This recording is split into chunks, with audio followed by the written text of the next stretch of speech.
and I think to myself,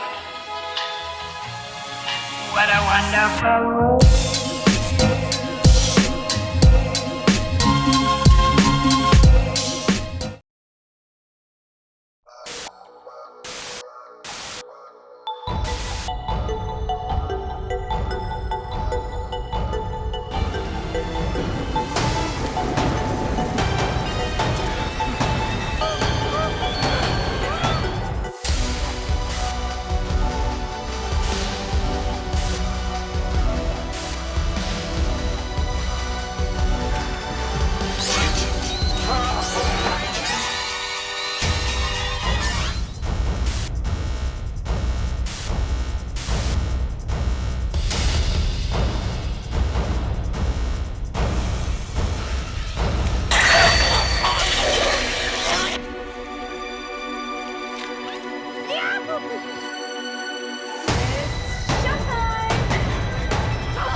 Halo semuanya, selamat datang kembali di Story Film.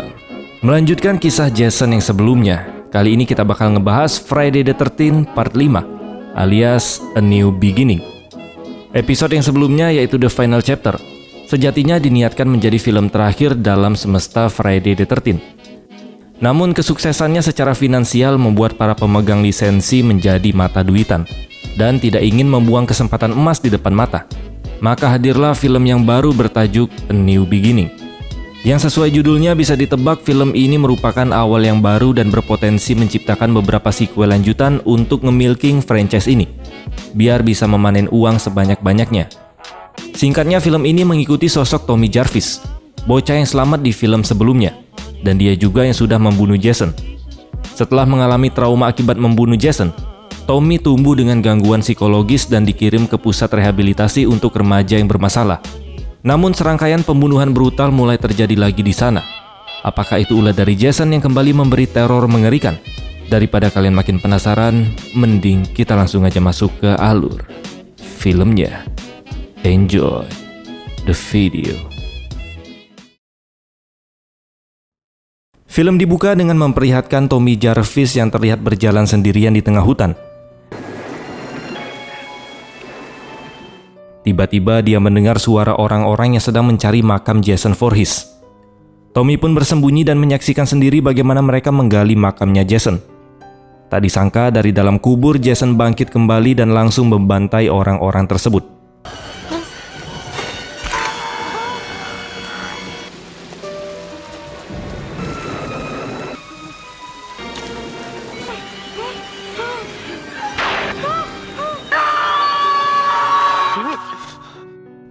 Namun ternyata semua itu hanyalah mimpi buruk. Sejak bertahun-tahun setelah dia membunuh Jason, Tommy memang terus dihantui mimpi menyeramkan tentangnya. Beberapa kali keluar masuk rumah sakit jiwa tidak juga membuat traumanya hilang. Sampai akhirnya dia dipindahkan ke sebuah tempat rehabilitasi bernama Pinehurst Halfway House yang dikelola oleh Dr. Matthew Leder bersama asistennya bernama Pam Roberts.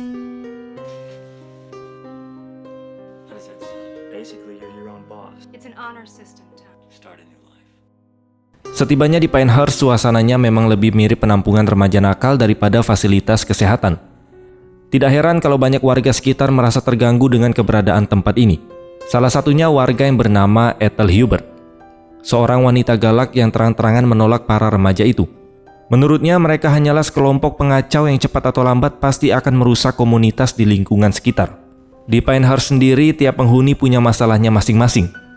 Ada Joy yang hobi makan, Victor Faden yang emosian, pasangan muda Eddie Kelso dan Tina McCarthy yang sibuk dengan asmara mereka, lalu Violet dengan gaya gotiknya. Di tempat itu Tommy juga mulai akrab dengan seorang anak kecil bernama Reggie, cucu dari George Winter, sang juru masak di tempat rehabilitas tersebut. Tidak lama kemudian Ethel bersama anaknya yang agak bodoh bernama Junior ikut datang dan langsung melampiaskan amarahnya kepada Matt karena merasa Pinehurst tidak bisa menjaga para pasien dengan baik.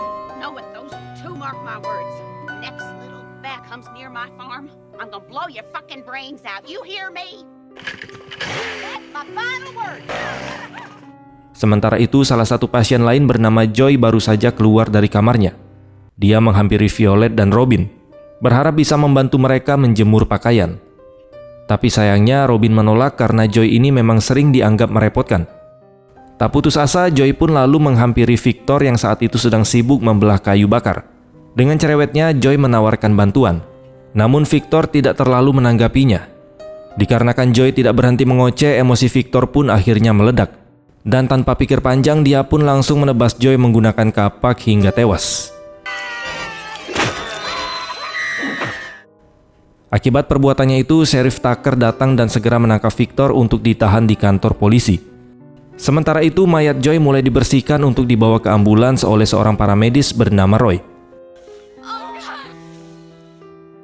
Di sisi lain, ada dua remaja bernama Pete dan Vinny yang sedang kerepotan memperbaiki mobil mereka yang mogok. Saat Pete pergi untuk buang air kecil, Vinny ditinggalkan sendirian. Di momen inilah mimpi buruk yang menghantui Tommy seolah menjadi nyata, di mana sosok misterius dengan topeng hoki yang dikira Jason muncul dan langsung membunuh Vinny dengan sadis.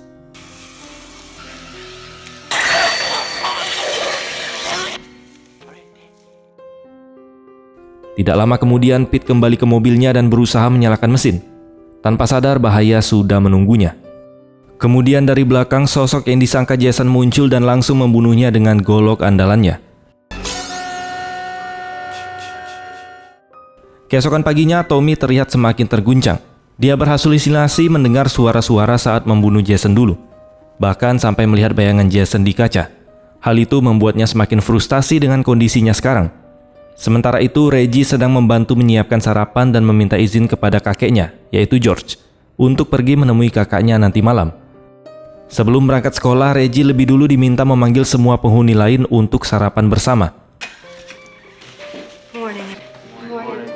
Saat Tommy datang terlambat, Matt menyuruhnya memanggil Eddie. Namun tiba-tiba Eddie muncul begitu saja dan mengejutkan Tommy. Karena masih dihantui trauma, Tommy refleks marah dan langsung menjatuhkan Eddie ke lantai dengan kasar. Relax, Chief. Scene kemudian berpindah ke malam hari memperlihatkan seorang pria bernama Billy yang datang menjemput pacarnya yang bernama Lana. Lana meminta Billy menunggu sebentar karena dia ingin berganti pakaian terlebih dahulu. It's showtime. Tapi saat Billy menunggu di mobil,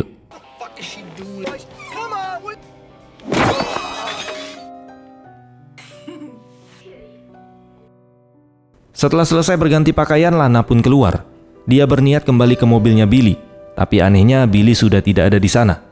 Saat dia mencoba mencari, tiba-tiba terlihat sepasang kaki seseorang yang berdiri sambil memegang kapak. Lana pun langsung ketakutan dan tidak lama kemudian kapak itu melayang menancap tepat di perutnya.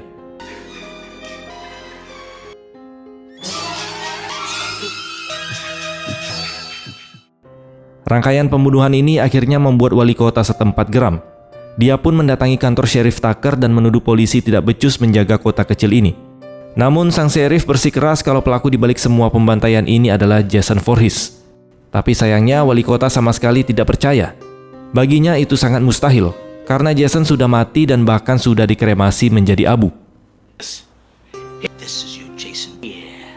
You give me a goddamn life, son. Sementara itu di tempat lain, Eddie dan Tina diam-diam pergi ke hutan. Eddie berusaha merayu Tina untuk adu mekanik. Hingga akhirnya kelakuan haram itu pun terjadi.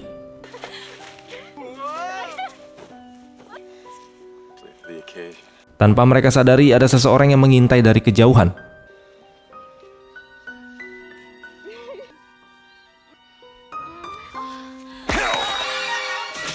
Begitu selesai enak-enakan, Eddie meninggalkan Tina sendirian karena ingin buang air kecil. Dan saat itulah bahaya perlahan mulai mendekat. Kesempatan itu pun dimanfaatkan oleh sosok Jason. Tina pun dibantai dengan brutal menggunakan alat pemotong.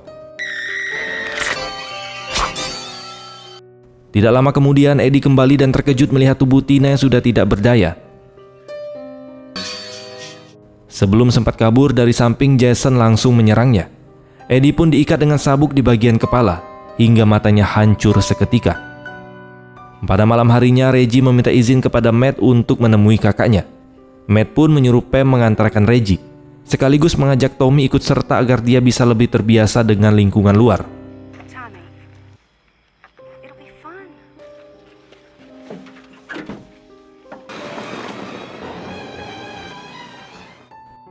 Sesampainya di sana, Reggie langsung bertemu kakaknya yang bernama Damon, yang baru saja pulang dari perjalanan bersama pacarnya, yaitu Anita. Mereka pun berpelukan melepas rindu, sementara Tommy memilih menunggu di luar. This is my friend Pam. She's my girlfriend. Want a beer? Yeah, I'll take it. Get out of here. Di luar, Tommy dihampiri oleh Junior Hubert, anaknya dari Ethel, yang sejak awal memang tidak suka dengan keberadaan rehabilitas tersebut. Junior mulai mengejek Tommy dengan hinaan kasar, menyebutnya hanya salah satu orang gila dari tempat rehabilitasi. Tak tahan dengan ejekan itu, emosi Tommy pun akhirnya memuncak. Dia pun menunjukkan kemampuan bela dirinya dan langsung melumpuhkan Junior.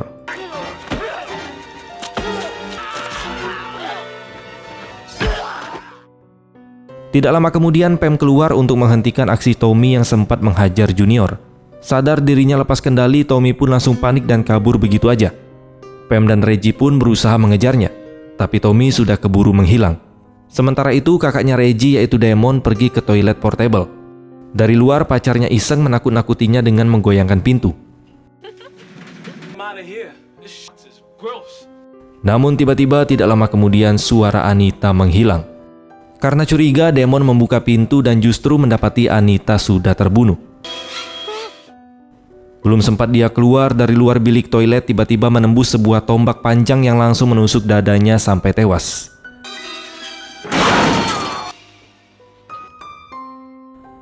Di sisi lain, keadaan di Pinehurst makin kacau. Para penghuni mulai menyadari bahwa Matt maupun Damon tidak kunjung kembali. Pam berusaha menenangkan semua orang, lalu menyuruh Reggie tetap di rumah sementara dia pergi mencari yang lain. Tidak jauh dari sana, Junior kembali ke rumahnya. Karena kesal telah dipermalukan oleh Tommy, dia pun mengendari motornya secara ugal-ugalan di halaman rumah, sambil berteriak-teriak kepada ibunya.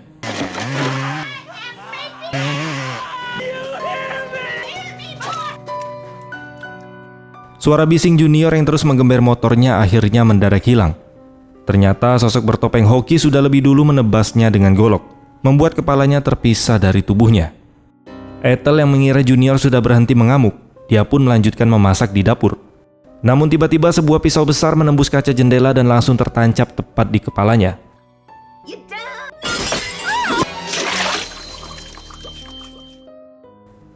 Sementara itu di dalam Pinehurst, Jack Peterson memberanikan diri mengungkapkan perasaannya pada Robin Brown. Bahkan dengan polosnya dia berharap bisa lebih dari sekedar teman. Tapi sayangnya Robin menolak. Karena kecewa, Jack pun pergi menyendiri ke lantai atas. Dan disitulah psikopat Jason sudah menunggu. Lalu tanpa ampun menancapkan golok ke wajahnya Jack.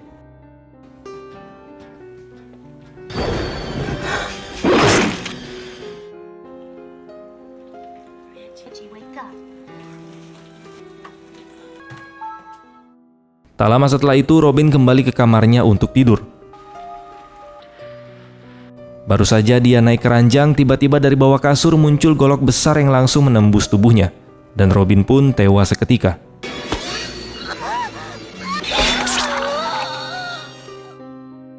Kini tersisa Reggie yang tertidur pulas, dan Violet yang lagi asik berjoget di kamarnya. Tanpa sadar, sosok bertopeng sudah berada di belakangnya. Dan dengan sekejap, pisau itu menancap tepat di perutnya Violet. Saat malam makin mencekam, Pam dan Reggie kembali ke rumah. Tapi suasana di sana justru berubah jadi mimpi buruk. Mereka menemukan beberapa korban sudah tewas. Dan tiba-tiba sosok Jason menerobos masuk lewat pintu depan. Pam yang panik langsung menarik Reggie untuk kabur dari sana.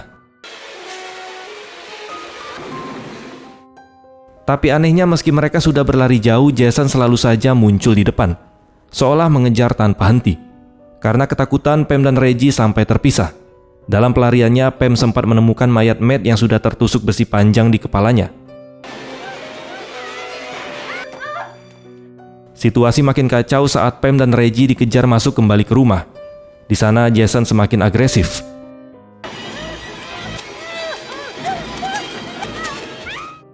Saat Pam sudah hampir tidak berdaya, Reggie datang menyelamatkan dengan mengendarai sebuah bulldozer.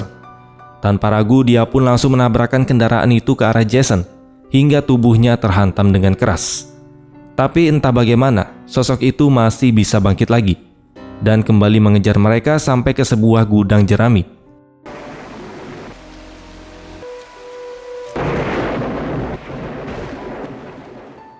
Di dalam gudang, Pam berusaha bertahan dengan menggunakan gergaji mesin. Dia berhasil melukai tangan Jason, tapi sayangnya gergaji itu kehabisan bensin. Jason pun makin beringas, memaksa Pam dan Reggie berlari naik ke bagian atas lumbung untuk bersembunyi. Tidak lama kemudian, Tommy pun muncul. Awalnya dia tampak ragu.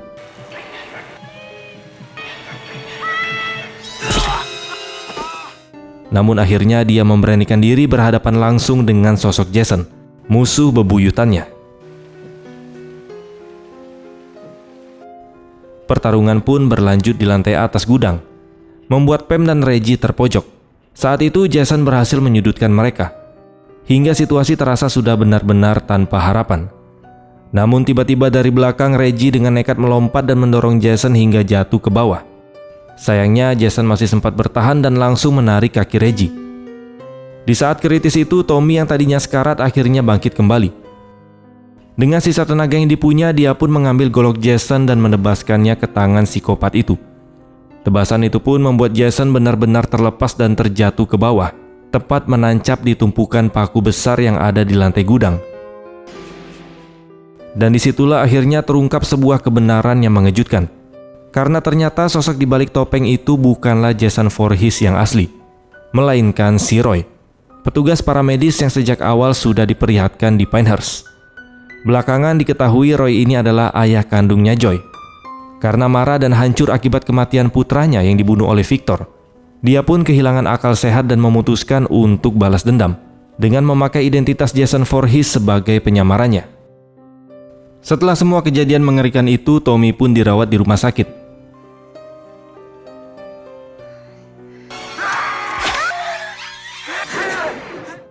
Saat sendirian di kamarnya, dia kembali berhalusinasi, melihat sosok Jason muncul di hadapannya. Tapi kali ini berbeda. Tommy tidak lagi ketakutan. Dia justru berani menghadapi Jason. Hingga akhirnya sosok Jason itu perlahan menghilang begitu saja. Namun ketenangan itu ternyata hanya sementara. Beberapa waktu kemudian, Tommy membuka laci di kamarnya. Dan di dalam laci itu dia menemukan sebuah topeng hoki yang persis seperti milik Jason. Dan juga ada sebilah pisau. Tatapannya pun mulai berubah aneh. Seakan-akan ada hasrat membunuh yang mulai tumbuh dalam dirinya. Tak lama kemudian, Pam masuk ke dalam kamar untuk menjenguk Tommy. Tapi dari balik pintu, terlihat Tommy yang kini sudah mengenakan topeng Jason, berdiri sambil menggenggam pisau, seolah siap mengulang teror sang pembunuh legendaris.